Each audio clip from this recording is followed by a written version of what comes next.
ये 13 दोष ऐसे हैं जिसके जीवन में होंगे तो उसको कभी शांति, कभी सुख, कभी ऐश्वर्य ये टिकेगा नहीं और दुर्गति निश्चित हो जाएगी। बहुत ध्यान से सुने। एक श्लोक में 6 दोष और दूसरे श्लोक में 7 दोष।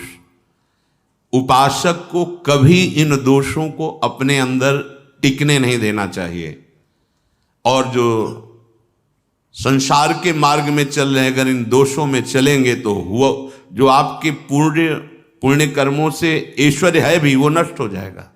आप दुख, चिंता, शोक से ग्रसित होकर बड़ा दुख में जीवन व्यतीत करेंगे और आपकी गति बिगड़ जाएगी, दुर्गति हो जाएगी।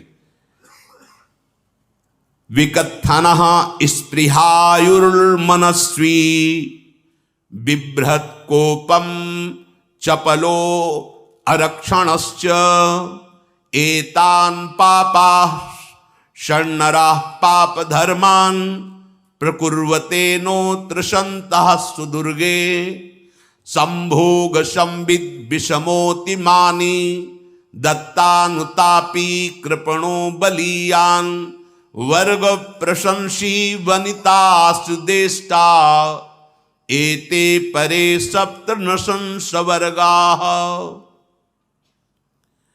जो अपने मुख से अपनी बड़ाई प्रशंसा करता है, ये 13 लिख लो दिमाग में, डायरी में, क्योंकि ये नोट हो रहा है, आवाज डाली जाएगी, आप बार बार सुन, इनसे बचिए। अपनी बड़ाई, अपनी प्रशंसा कभी अपने मुख से नहीं करना, नहीं तो आपके पुण्य नष्ट हो जाएंगे, बुद्धि भ्रष्ट माने गिर जाएगी। अगर परमार्थ में चल रहे हैं तो भी, और व्यवहार में तो पुण्य नष्ट हो ही जाएंगे। बुद्धि गिरी हुई तभी ऐसी बात होती है। और यह दोष बहुतायत है, ये बहुत प्रभावशाली है। अपनी बड़ाई मारना, इसको देख लो, पकड़ो, सत्संग है। अपने मुख से कभी अपनी बड़ाई ना करना।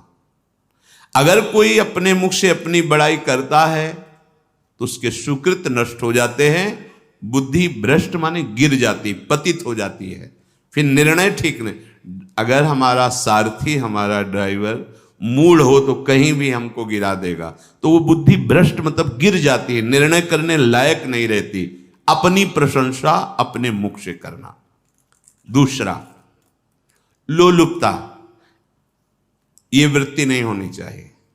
धर्म से चलेंगे, धर्म के द्वारा जो हमें प्राप्त होगा उसी से हम अपना भरण पोषण करेंगे। आपके बच्चे स्वस्थ होंगे, बुद्धिमान होंगे, परिवार में बहुत सुख और शांति होगी। भले दीपक की तरह जलो, बहुत काल तक रहेगी। लक्ष्मी जी भी आपके घर में बहुत काल, हम ये नहीं कहते कि बहुत नहीं, जितनी है बहुत सुख शांति से चलोगे। अगर लोलुपता करोगे, हिंसा, छल कपट, व्यभिचार, चोरी, ऐसे धन आ जाए, वो आएगा, लेकिन वो हाइलोजन की तरह आएगा, एकदम प्रकाश और फ्यूज, बिल्कुल अंधकार करके जाएगा। देख लेना, तुम्हारे जो सुख के हेतु हैं, तुम्हारा शरीर, तुम्हारे बच्चे, तुम्हारी पत्नी, तुम्हारा परिवार, उसको देख के तुम रात दिन जलोगे बिना आग के। ऐसे उनके आचरण होंगे, ऐसे उनके अंग होंगे, ऐसे उनके दिमाग होंगे, ऐसा उनका व्यवहार होगा। ये लोलुपता अगर उपासक में या किसी में है तो उसको नष्ट कर देती है। सावधान। तीसरा, यदि आपका अपमान होता है तो आपको उसे सहन करना होगा, उससे आपके पाप नष्ट हो जाएंगे। जो तनिक सा भी अपमान होने पर बहुत क्रोध करके दूसरे का अपकार करने लगता है, ये आपका पतन करा देगा, ये आपको फंसा देगा, हृदय जलेगा, अर्थव्यवस्था नष्ट होगी, पूरा परिवार दुखी होगा। जरा सा अपमान की संभावना में आप किसी से भी भिड़ गए, किसी से भी, वो ये प्रवृत्ति आपका पतन कर देगी। उपासक में तो अपमान सहना अमृत है, नीचापमानम सुधा, पर व्यवहार में भी ज्यादा उत्तेजित मत होइएगा। ये तो कुछ मिनट की बात है, अगर आपने उसे मारा पीटा, रिपोर्ट हुई कानून की, ओ फंसते चले जाओगे, अर्थ जाएगा, समय जाएगा, चिंतन जाएगा, बहुत तरह से हानि हो जाएगी। अगर आप सह गए तो आपका सहना उसके लिए आग बन जाएगा। उमा क्षमा साप होते भारी, तुम्हें दंड देने की जरूरत नहीं, उसका एक कर्म ही उसे दंड दे देगा। आप शांत हो जाइए, आप सत्संगी हैं, आप शांत रहिए। चौथा, निरंतर क्रोध और उसका चिंतन। बैठे बैठे बस द्वेषियों का चिंतन ही हो रहा है, अंदर क्रोध का चिंतन और द्वेषियों का चिंतन ही हो रहा है। द्वेष भरी बातें, द्वेष भरे क्रियाएं, उन्हीं का चिंतन करके जलते रहना क्रोध से। उपासक को तो क्रोध करना ही नहीं चाहिए, बहुत शांत। ठीक है, अभ्यास में कभी क्रोध हो सकता है, उसको फिर समन करो, अंदर से प्रायश्चित जैसा कि अब गलती हुई, आगे नहीं करेंगे। और व्यवहार में भी क्रोध को आप पीना सीखें। अगर बार बार आपका क्रोध प्रकट होता ही रहेगा, आपका स्वभाव बिगड़ जाएगा, आपके पुण्य नष्ट हो जाएंगे और आपका जीवन नष्ट हो जाएगा। देने वाला उतना दे देगा आपको, आनंदित रहो। पैसा खर्चा, सब पूरे जीवन का विध्वंस मचा दिया क्रोध ने। कहीं भी आप देखो, किसी से क्रोध करके देखो, फिर देखो तुम्हारा भजन चल रहा है, तुम्हारी वो आनंद वृत्ति है नहीं, जलोगे और वो जलन और गुस्सा दिलाएगी और वो बैठे बैठे जलोगे नहीं। ये क्रोध जो है, ये चाहे व्यवहार में हो चाहे परमार्थ में, दोनों की हानि करने वाला है। और आश्रित जनों की रक्षा ना करना। अगर कोई भाग कर आपके पास आ गया है, कोई पशु पक्षी या कोई मनुष्य, आपको चाहिए कि अब चाहे हमारे पहले प्राण जाएं, उसकी रक्षा करेंगे। सीवी जैसे तो कोई बिरले ही होते हैं, पर इतना जरूर ध्यान रहे, जैसे कोई पशु पक्षी किसी भय से आपके सीमा के अंतर्गत आ गया है, अब उसकी रक्षा करनी है आपको।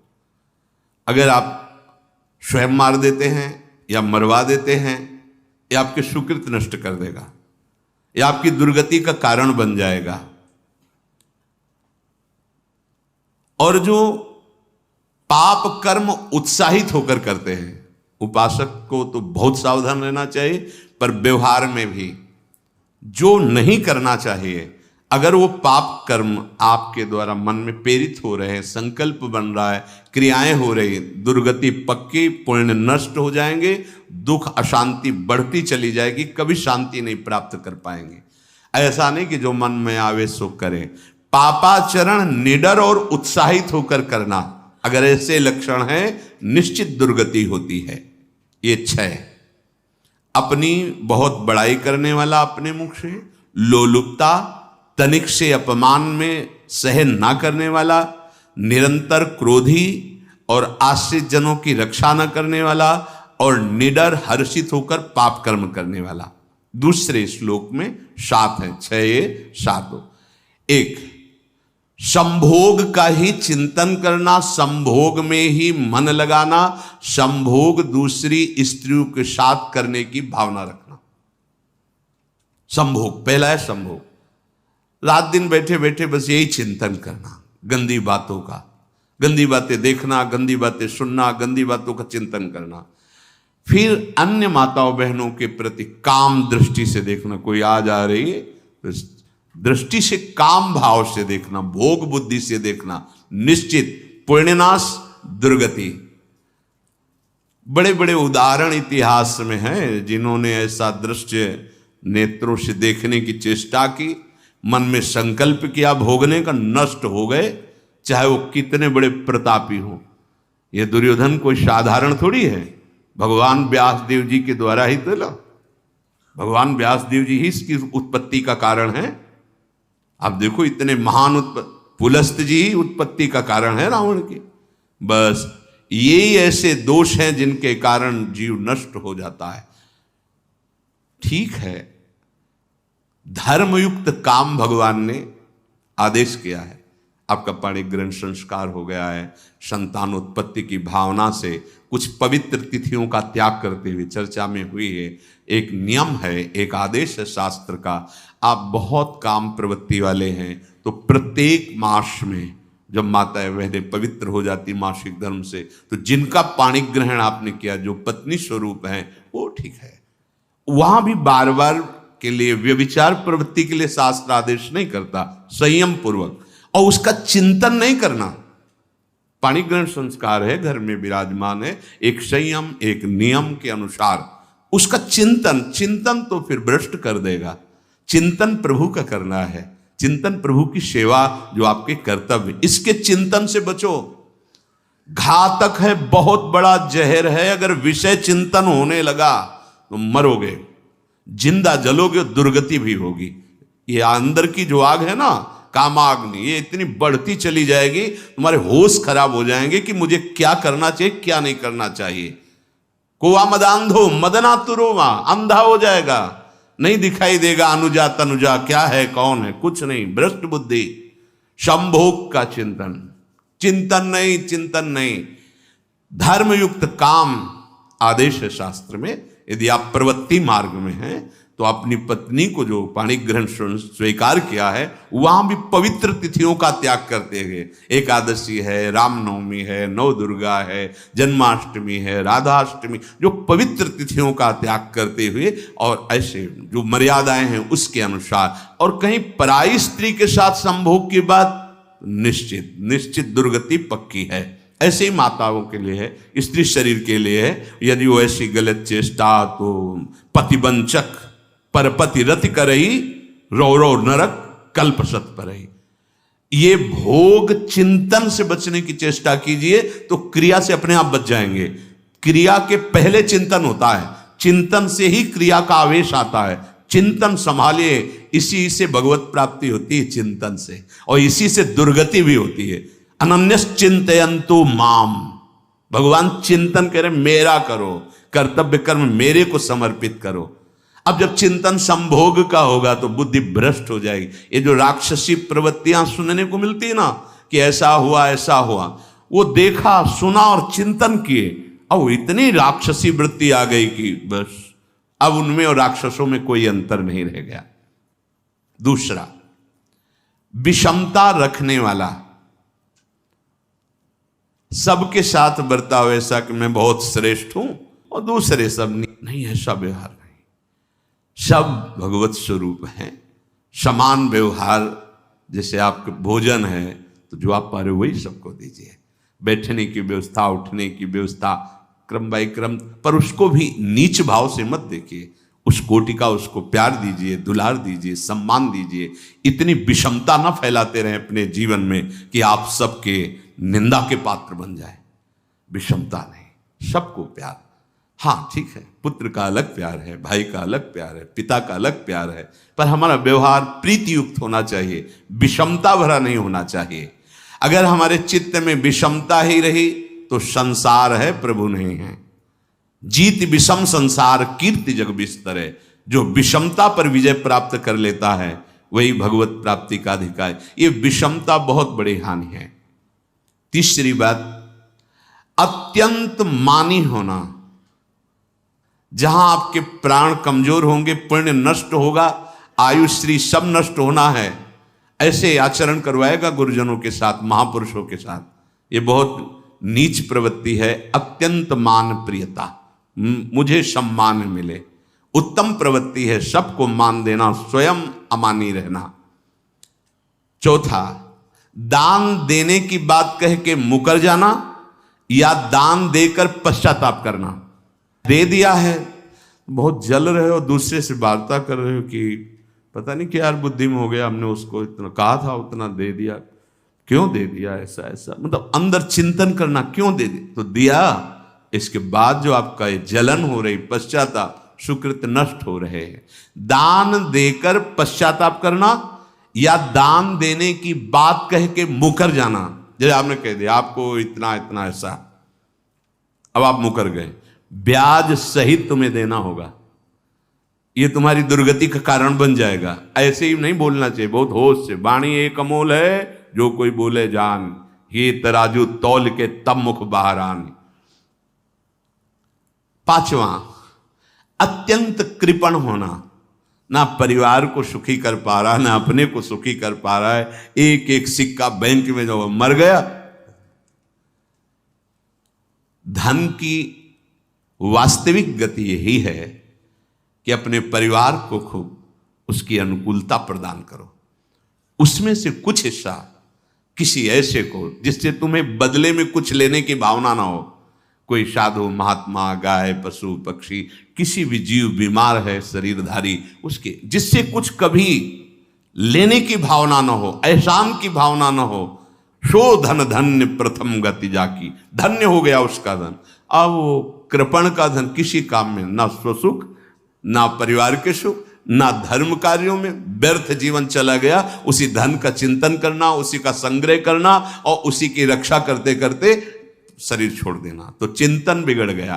तो कह रहे हैं जो कृपणता है और अर्थ और काम की प्रशंसा, उसी की चर्चा, उसी का चिंतन, रुपया और भोग, उसी की चर्चा कर, जहां बैठे रुपया की चर्चा, भोग की चर्चा, जहां एकांत में बैठे उसी का चिंतन, कैसे रुपया बढ़े, कैसे भोग मिले। और अगर अवसर मिला तो रुपया अधर्म से आवे चाहे धर्म से, उसको इसकी कोई परवाह नहीं। भोग चाहे धर्म से हो चाहे अधर्म से, जिसका अर्थ और काम भोग ही चिंतन है वो धर्म नहीं। जिसका धर्म चिंतन का विषय है तो अर्थ और काम भी ऐसा होगा जो मोक्ष प्रदान करने वाला हो। धर्म, अर्थ, काम, मोक्ष। और जो बालक, स्त्री, पागल, असहाय, जो इनकी रक्षा न करके इनकी हानि करता है, दुर्गति निश्चित है। माना आपकी पत्नी है, उसका स्वभाव बिगड़ा हुआ है, क्रोधी है, कटु वचन बोल, लेकिन आपके ही प्रारब्ध के लिए, माना आपका पति ऐसा स्वभाव वाला, पर आपके ही प्रारब्ध से तो संयोग बना है आकर, अब इसका निर्वाह कर ले जाओ तो पवित्र हो जाओगे दोनों। और अगर झगड़ा और लड़ाई और मारपीट और कहीं हिंसा आदि के रूप में उतर गए तो फिर और करनी बिगड़ गई। बालक है, आप उसको ज्ञान नहीं कि आप पवित्र है, कि आप पवित्र है, उसको ज्ञान नहीं कि आप उसके साथ व्यवहार अच्छा कर रहे हैं कि बुरा कर रहे हैं। रक्षा करनी है आपको, शोषण नहीं करना। कह रहे हैं स्त्री, बालक और पागल, जैसे विक्षिप्त है, पागल है, आपको रक्षा करनी है। बन जाए तो उसको भोजन, ऐसा नहीं कि ईंट मारो, उसको अपमानित करो। उसकी बुद्धि खराब है, प्रारब्धवशात खराब हो गई है, तो शास्त्र आज्ञा करता है स्त्री, बालक, जैसे पागल, विक्षिप्त आदि हैं, असहाय है, असमर्थ है, बूढ़ा है, वो आप सेवा भी करो तो वो गाली दे सकते हैं, उनकी बुद्धि बिगड़ गई। आपको उनको दंड नहीं देना, मारना नहीं है आपको। मान लो आपके बड़े बूढ़े बुजुर्ग जन हैं, आप सेवा भी कर रहे हो तो आपको कटुवचन बोल सकते हैं, आपकी निंदा कर सकते हैं, लेकिन आपको उनके साथ व्यवहार सद करना है। अगर आपने इन दोषों को स्वीकार किया तो निश्चित आपकी दुर्गति होगी, न इस लोक में आपको शांति मिलेगी न परलोक में। इसलिए इन दोषों को बार बार सुन करके और हृदय में जांचो कि कहीं है तो नहीं। अगर है तो सत्संग, भजन बल, भगवत प्रार्थना के बल से इन दोषों का त्याग कर दो, जीवन मंगलमय हो जाएगा। शेष चर्चा आगे। श्री राधा वल्लभ लाल।